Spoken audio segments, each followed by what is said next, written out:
রাজ্যে 6টি উপনির্বাচন হলো, কিন্তু 6 জায়গায় আমরা দেখতে পেলাম শাসক আর মানুষের মতামতের উপরে ভরসা করতে পারছে না।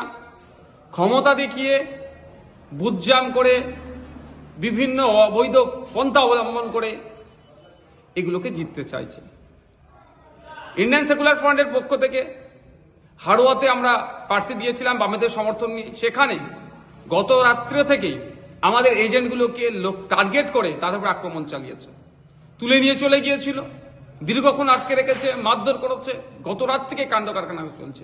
আজকে সকালে যখন বুথের যাচ্ছে এজেন্টগুলো, সেখান থেকে তাদেরকে মারধর করে বিতাড়িত করেছে, ভয় দেখিয়ে যেতে দেয়নি। বিভিন্ন অঞ্চলে এই ধরনের সন্ত্রাস তারা সংগঠিত করেছে তৃণমূল কংগ্রেসের মদতে। আমরা অলরেডি আমাদের প্রার্থীর পক্ষ থেকে নির্বাচন কমিশনে 37টি বুথে পুনরায় নির্বাচন করানোর জন্য আমরা অভিযোগ দায়ের করেছি।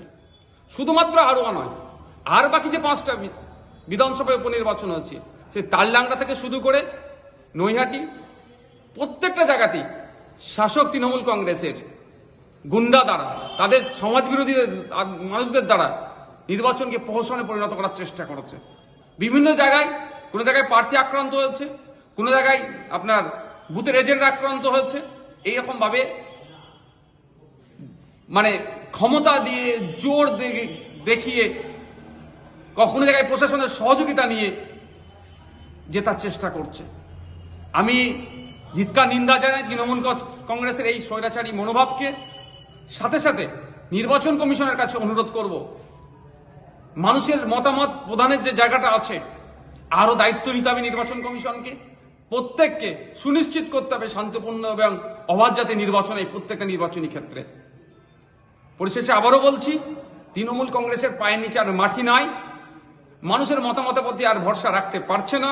সেই জন্য গুন্ডা, মস্তান, সমাজবিরোধীদেরকে দিয়ে এই বুথ দখল করে, এই বিরোধী এজেন্টকে মারধর করে তাড়িয়ে দিয়ে, প্রার্থীকে ঘিরে চমকানো ধমকানো, প্রার্থীকে হ্যারাসমেন্ট করে ক্ষমতায় টিকে থাকতে চাইছে। এটা আর বেশি দিন নয়।